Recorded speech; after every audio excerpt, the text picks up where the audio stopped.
Hi,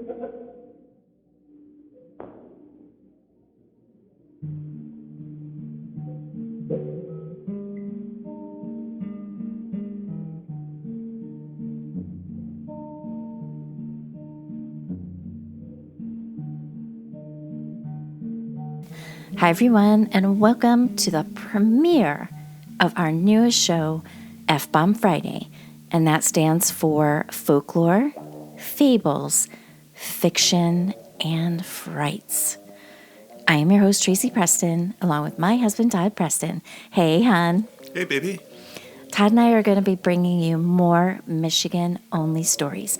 So if you're a Michigander or one of our listeners in other states or countries, we know you're going to enjoy these. So, welcome to the first episode of F-Bomb.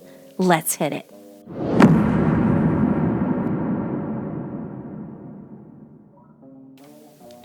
This is Season 5, Episode 3, The Michigan Dogman. Our first show is about the Michigan Dogman. The Dogman is considered to be a cryptid. A cryptid is an animal or creature that people claim to have seen or believe exists. However, their existence has not yet been proven. Cryptozoologists believe that these creatures may exist somewhere in the wild, but whose present existence is disputed or unsubstantiated by science. Cryptozoology is a pseudoscience which primarily focuses on anecdotal stories and other claims that have been rejected by the scientific community. The first sighting of the Michigan Dogman was in 1887 in Wexford County. Wexford County is located in the northwestern area of the Michigan's Lower Peninsula within the Huron-Manistee National Forest. As the story is told, two lumberjacks claimed to have spotted the creature in the woods while they were working. They described the beast as being 7 feet tall with blue or amber eyes, the torso of a man with a dog's head. It stands upright on its hind legs and has a blood-curdling howl that sounded like a human scream. It's said that after the two men witnessed the monster, they quickly returned to camp, gathered their belongings, and were never heard from or seen again. Did they make it out of the woods alive and safe? Who knows? In 1917, a sheriff who was out for a walk when he came upon a driverless wagon. There appeared to be wolf-like tracks in the dust of the road. Not far from the roadside, the sheriff discovers a 4-horse team. They lay dead in the tall grass with their eyes wide open. The local veterinarian was asked to come to the scene to determine the cause of death of the horses. After finishing his examination, the veterinarian reports to the sheriff that he could not find any physical evidence that would conclude the determination of the horses' deaths, only simply that they looked like they died of fright. In 1937, Robert Fortney, a Paris, Michigan man, was attacked by 5 wild dogs. He reported that one of the 5 dogs walked upright on its hind legs. In the 1950s, similar encounters were reported in Allegan County and again in Manistee and Cross Village in 1967. Through the years, the legend of the Dogman was passed on by generations and tales were told around the campfire. But in 1987, 100 years after the first alleged sighting, a local Traverse City DJ named Steve Cook recorded a song about the Dogman as a prank for April Fool's Day. The song was released and quickly became popular with the people of northern Michigan soon after. The phone lines were flooded at the radio station from listeners telling their supposed encounters of the half-man, half-dog creature. In 2017, a Michigan truck driver named Joe Barker had an encounter with the Dogman in the Manistee National Forest. As he was transporting his cargo, his semi-truck was experiencing some mechanical issues. So he pulled off the side of the road to make some minor repairs so he could, keep on trucking. But he heard strange scream-like sounds while he was out of the safety of his truck. Then he caught a glimpse of what he believed was a black bear. Now, black bears are common in northern Michigan, so the repairs are made quickly, and Joe returned to the cab of his truck. He hurriedly got onto the road, and from a dead stop and going uphill, Joe was struggling to reach 25 miles per hour. He glances to his passenger side mirror and sees a massive dog or wolf-like creature chasing and gaining on him. The beast catches up to the truck and begins gnawing and scratching through the open window. Joe reaches for his gun and fires off a shot at the dog man at point-blank range, right at its head. The beast falls and rolls into the tall weeds along the side of the road, and this man is certain he has killed the beast, but wants to make sure. So he finds the nearest turnaround about a mile up the road. He makes his way back to the exact spot where he knew the creature fell, clearly seeing the area was disturbed. But where is the beast? It was nowhere to be seen. The dog man was gone. Joe Barker had an interview with, quote, What Lurks Beneath, a storytelling of the supernatural and mysteries podcast.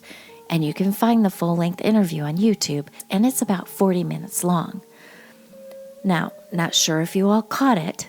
Did you notice anything peculiar about the dates from these stories? That's right. All the years listed in the story end in the number 7. Now, according to legends, the dog man appears in a 10-year cycle that falls on the years ending in 7. What's it all mean, Basil? It's pretty interesting, isn't it? So, I never heard about the dog man legend until maybe within a decade.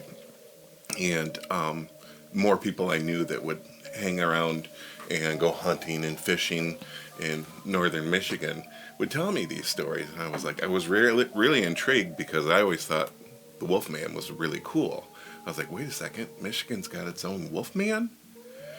So I'm working at the hardware store, and I have a customer come in, and he listens to our show, and I kind of beat around the bush and ended up telling him about this idea, and that this was one of the stories.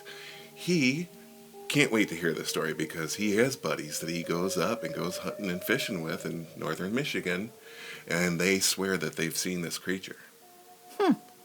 That's cool. Yeah. So he's going to let his buddies know. Here's a story. All right, let all your buddies know. So these are just fun little stories that, of course, as I said in the beginning, are only related to Michigan. That's right. Right, so. Yeah, and I got digging. There's a lot of these legends and folklore just in Michigan. You know, and every state is, I'm sure, has similar or has their own, but Michigan's got chock full of stories to tell. Michigan is chock full of all kinds of crazy shit. Yeah. And we're bringing it to you. We're bringing it to you. Now, I watched the full-length video of Joe Barker, and I had to do it in increments because I was getting busy and I had to go back to it. But he was clearly upset as he was telling the story, and it took him a long time because he battled with the thought that maybe he was losing his mind and nobody was going to believe him. And he seems like a really likable guy. He kind of reminded me of Billy Bob Thornton, but like a really sweet version. Okay. So, but yeah, if you're interested, you can find the full-length interview on YouTube. I think I'm going to have to watch it. Yep. It sounds interesting, and I would like to be able to kind of watch his face and, because clearly he wholeheartedly believes what he thinks he saw as the Michigan Dog Man, right? Yeah. And this one story has generated so much revenue because there's Dogman T-shirts, there's Dogman videos that people are sending in, there's movies that are being made on it, there's books written on it. You can get souvenirs at Souvenir Shop. that say you're now entering Dogman country, so it's...